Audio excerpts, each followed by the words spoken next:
Hello friends, कैसे हो आप सब। तो आज हम करेंगे यूनिट नंबर 5 जो कि सामाजिक तत्वों के ऊपर है, सोशल फैक्ट। लास्ट चैप्टर में बात की थी दुर्कheim के बारे में, ठीक है, जो सोशल फैक्ट के बारे में बताते हैं। तो ये मैंने बताया था आपको, हम इसके बारे में पूरी डीपली बात करेंगे अच्छे से आज। वहाँ पे हमने एक इंट्रो पढ़ा था इसके बारे में कि ये सोशल फैक्ट होता क्या है। आज हम पढ़ेंगे डीपली, ठीक है। तो देखना पूरी वीडियो को। स्टार्ट करते हैं यहाँ से। ये टॉपिक है समाज के विज्ञान की स्थापना के सामान्य प्रतिबंध। इसको आप ऐसे समझ सकते हो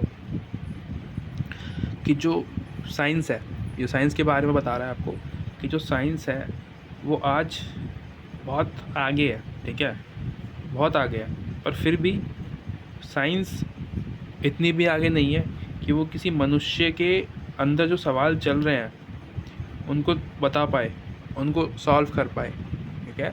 इसीलिए एक आविष्कार हुआ है किसका, समाजशास्त्री का, या समाजशास्त्र या सोशोलॉजी, आप जो पढ़ते हो सोशोलॉजी कहते हैं इसको इंग्लिश में।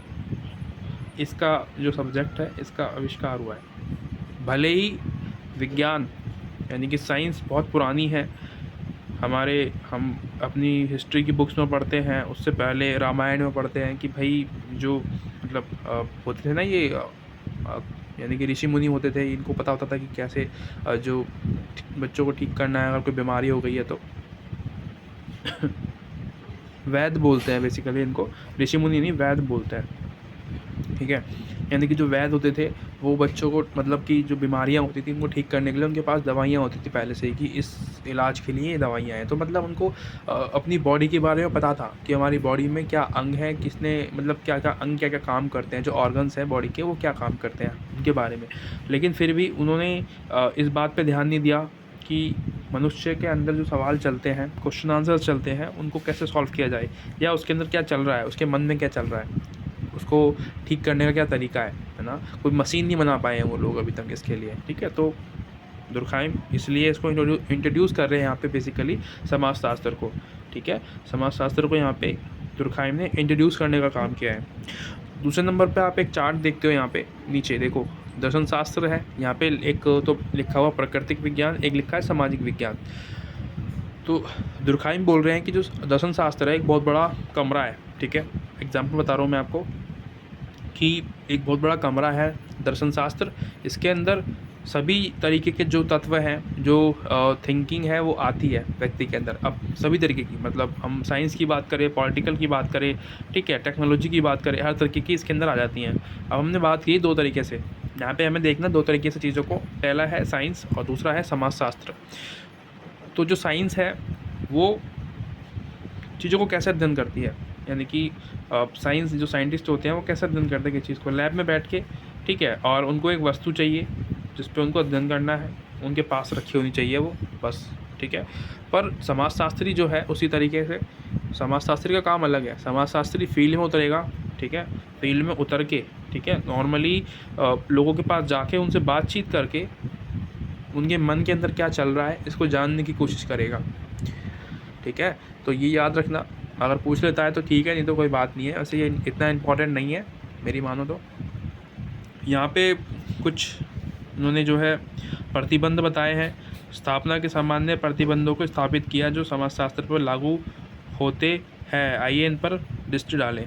समाजशास्त्र पर लागू होने वाले कुछ प्रतिबंध है या फिर कुछ भी मतलब, और साइंस और जो समाजशास्त्र है, विज्ञान और समाजशास्त्र है, इनके बीच में फ़र्क बताया है कि समाजशास्त्र कैसे बेहतर है साइंस से, विज्ञान से।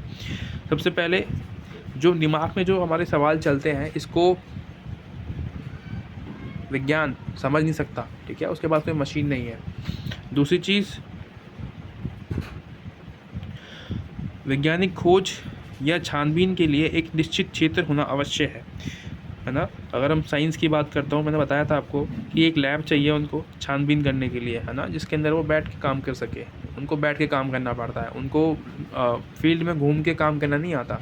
साइंस एक अलग चीज़ है, ठीक है। इसलिए उन्होंने बोला है समाजशास्त्र जो है यहाँ काम करता है इन सब चीज़ों में, समाज का अध्ययन करने के लिए।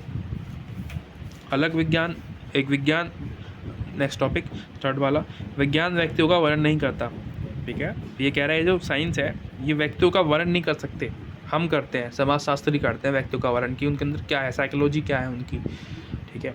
उसके अलावा सामाजिक विज्ञान विभिन्न मानव समाजों का वर्गीकरण करता है, सामाजिक जीवन की स्थिति का वर्णन करता है, ठीक है। ये तो कुछ इम्पोर्टेंट नहीं है, बाकी मैंने बता दिया है आपको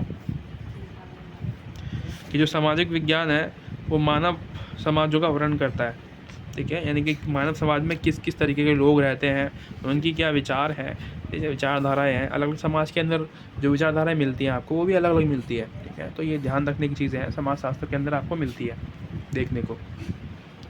सबसे मोस्ट इम्पॉर्टेंट टॉपिक है जिसके बारे में हमने ये चैप्टर शुरू किया है, तथ्य, सामाजिक तथ्यों के बारे में।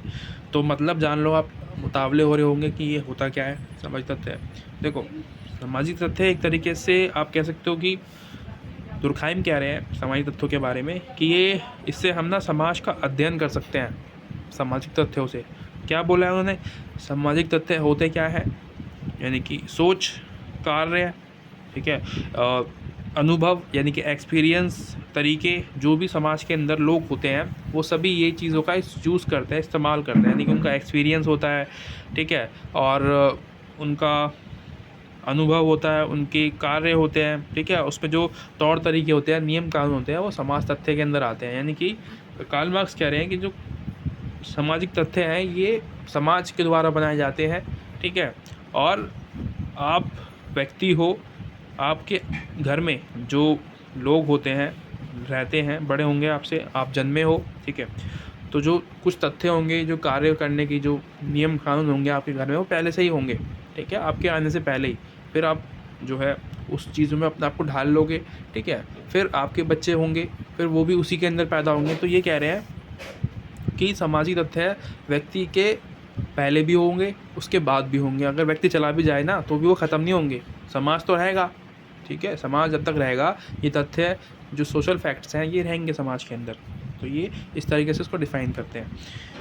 और ये जो सामाजिक तथ्य हैं ये लोगों पे एक दबाव बनाते हैं, ठीक है। किस चीज़ का दबाव, कि आपको इस दायरे के बाहर नहीं जाना है, ठीक है। यानी कि ये नियम कानून है, ये नियम कानून है, इसके बाहर आप नहीं जा सकते हो, ठीक है। जैसे कि प्रथाएं हैं, है ना, प्रथा यानी कि जो भी आपकी संस्कृति है, जो प्रथाएं हैं, वो सभी चीज़ें इसके अंदर आती हैं। जो भाषा बोलते हो आप, ये सारी जो देन है ये समाज की तो है, समाज से तो आप सब कुछ सीखते हो, ठीक है। समाज में रह के, अपनी फैमिली में रह के जो रीति रिवाज आप फॉलो करते हो, ये सारे इसी के एग्जाम्पल्स हैं, ठीक है। अगर आपको कोई दिक्कत अभी भी आ रही है तो आप मुझे कमेंट करके बताना, मैं एक और वीडियो बना दूँगा और कोशिश करूँगा कि और अच्छे से समझाऊँ, ठीक है। नोट्स वगैरह बना के, या इसके प्रीवियस ईयर के क्वेश्चन पेपर भी होगा तो कोशिश करूँगा सॉल्व करके दे दूँ आपको, ठीक है। उसके अलावा मैंने आपको सामाजिक तथ्य बता दिया है। नेक्स्ट टॉपिक आता है सामाजिक तथ्यों के प्रकार। तो दुर्खाइम ने इसके 2 प्रकार बताए हैं।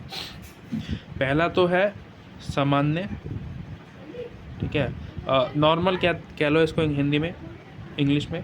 दूसरा बताया है असामान्य, ठीक है। तो ये तो याद करना और भी आसान है। एक सामान्य प्रकार है, एक असामान्य। सोशल फैक्ट के अंदर 2 प्रकार बताए हैं, सामान्य और असामान्य। सामान्य प्रकार क्या होते हैं, सामान्य प्रकार वो प्रकार होते हैं जो कि सभी समाजों में पाए जाते हैं, या फिर आप सभी समाजों द्वारा वो ग्रहण किए जाते हैं, या मतलब माने जाते हैं। लोग सभी समाज के अंदर वो लोग उस अवधारणा को फॉलो करते हैं, वो अच्छे हैं समाज के लिए, ठीक है। जैसे कि आचरण, एक दूसरे की रिस्पेक्ट करना, ठीक है। समाज में जो भी आप बोलते हो, भाषा बोलते हो, ठीक है, लैंग्वेज यूज़ करते हो, अच्छी लैंग्वेज, मतलब लोगों से बात करने के लिए आचरण, व्यवहार और तौर तरीके आपके किस तरीके से हैं, ये अच्छे होने चाहिए। तो ये क्या है, ये समाज के द्वारा एक्सेप्टेबल है, इसमें इसको समाज एक्सेप्ट करता है। दूसरा है, आता है असामान्य। इसमें क्या होता है, ये ऐसे फैक्ट होते हैं जो कि कोई भी समाज एक्सेप्ट नहीं करता। फॉर एग्ज़ाम्पल गाली गलौज करना, ठीक है। दारू पी के कुछ होते हैं ना लोग, दारू पी के गाली गलौज करते हैं, तो वो कौन इसको एक्सेप्ट करेगा, कोई भी नहीं करता। लोग उसको जो है गलत नज़र से देखने लगते हैं कि ये जो व्यक्ति है बहुत बेकार है। देखो, ड्रिंक करना बुरी बात नहीं है, लेकिन ड्रिंक करके किसी और के जो है तुम लिए बुरा बोलो, वो गलत चीज़ है। तो ये जो है असामान्य तथ्य के अंदर आता है, यानी किसी का भी आप जो है शोषण कर रहे हो, बलात्कार कर रहे हो, तो ये सभी जो है चीज़ें असामान्य के अंदर आती है। तो मैंने बता दिया आपको, ये 2 प्रकार होते हैं, सामान्य और असामान्य। इतना भी मुश्किल नहीं है इसको समझना। और हाँ, सबसे इम्पॉर्टेंट टॉपिक आता है अपना ये एग्ज़ाम में आपसे पूछता है सोशल फैक्ट के बारे में। इसके अंदर आपको प्रकार बता सकते हो आप, इसके अंदर आप विशेषता बता सकते हो कि विशेषताएँ क्या हैं इसकी, ठीक है? तो दोनों चीज़ें हमने बता दी, पर विशेषता रह रही है, मैं ये बता रहा हूँ मैं आपको। विशेषता मतलब यानी कि उसके अंदर ख़ासियत क्या है। तो जो सोशल फैक्ट होते हैं वो बाध्यकारी होते हैं, ठीक है? आप उनसे बाहर नहीं जा सकते, वो आपको रोकते हैं कुछ भी काम करने से, कुछ भी गलत करने से वो आपको रोकते हैं। जो नियम कानून है आपके फैमिली के अंदर, आपके समाज के अंदर, वो आपको रोकेंगे उस काम को करने के लिए, है ना? कि आप अपनी सिस्टर के साथ यौन संबंध नहीं बना सकते। तो ये क्या है, नियम है फैमिली के अंदर, कानून के अंदर और समाज के अंदर कि मतलब फैमिली के अंदर ही आप ऐसा गलत काम नहीं कर सकते, ठीक है? तो ये जो है आपके अंदर एक दबाव बनाता है ये काम। उसके बाद बाह्य, ये जो है बाह्य होते हैं, यानी कि बाह्य मतलब बाह्य से आप कह सकते हो कि प्रत्येक व्यक्ति अवरल समाज में जन्म लेता है, यानी कि आप ये आपके द्वारा नहीं बनाए गए हैं, आपके समाज से बाहर ये बनाए गए हैं। यानी कि फॉर एग्ज़ाम्पल मैंने बताया था अभी आपको कि समाज पहले से ही है, आप उसमें जन्मे हो, ठीक है? तो ये जो नियम कानून है ये पहले से ही है। जो सोशल फैक्ट आप देखते हो ना, ये सभी पहले से होते हैं। आप बस इसमें आते हो और इसके हिस्से बन जाते हो बिना ना चाहते हुए भी, ठीक है? तो ये बाह्य है। तो ये आप इसको आप लिख सकते हो अगर चाहते हो तो, ठीक है? अच्छे समझना, सही तरीके से समझने के लिए आपको लिखना पड़ेगा, ठीक है? आपको दोबारा पढ़ना पड़ेगा चैप्टर भी। उसके बाद और ये जो सोशल फैक्ट होते हैं ये सार्वभौमिक होते हैं, ठीक है? यानी कि सभी को मानने पड़ते हैं और ये नॉर्मल होते हैं। मैंने बताया था अभी आपको सार्वभौमिक और नॉर्मल मतलब जो सभी के द्वारा फॉलो किए जाते हैं और सबको फॉलो करने पड़ते हैं। उसके अलावा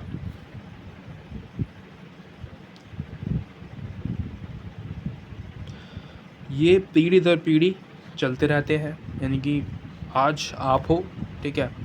आपके बाद कोई और होगा, यानी कि आपके बच्चे होंगे, ठीक है? आप बूढ़े हो जाओगे, आपकी मृत्यु हो जाएगी, आपके बच्चे होंगे, फिर वो जो है उनके बच्चे होंगे, फिर वो भी चले जाएंगे, फिर वो आएंगे। तो ये क्या है, पीढ़ी दर पीढ़ी चलता रहेगा। ये जो नियम कानून है आपके रहेंगे हमेशा, ठीक है? ये जो सोशल फैक्ट है ये सभी रहेंगे समाज के अंदर। उसके बाद इसको आप आँखों से देख सकते हो, ठीक है? मैंने बताया था आपको कि जो भी आप व्यवहार करते हो, बिहेवियर करते हो लोगों के साथ, बातचीत करते हो, तो ये दिखता है ईज़िली। आप बात कर रहे हो किसी से हँस के, आप रिस्पेक्ट कर रहे हो लोगों की, नॉट इवन गर्ल्स या वुमेन्स, आप इंसान मतलब जो भी आप मेल से भी मिलते हो किसी, ठीक है? मनुष्य से मिलते हो, किसी आदमी से मिलते हो, उसकी भी आप रिस्पेक्ट करते हो, ठीक है? ये भी आप ये दिखाई देता है कि जो व्यक्ति है ये, इसकी जो फैमिली है या इसका जो समाज है वो बहुत अच्छा है। सोशल फैक्ट बहुत अच्छे हैं इसकी फैमिली के।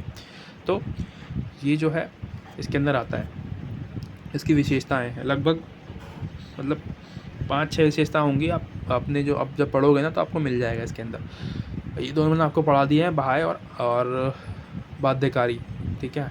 ये मैंने पहली बात कर रखी है इनके बारे में। नेक्स्ट टॉपिक हम करेंगे ये वाला।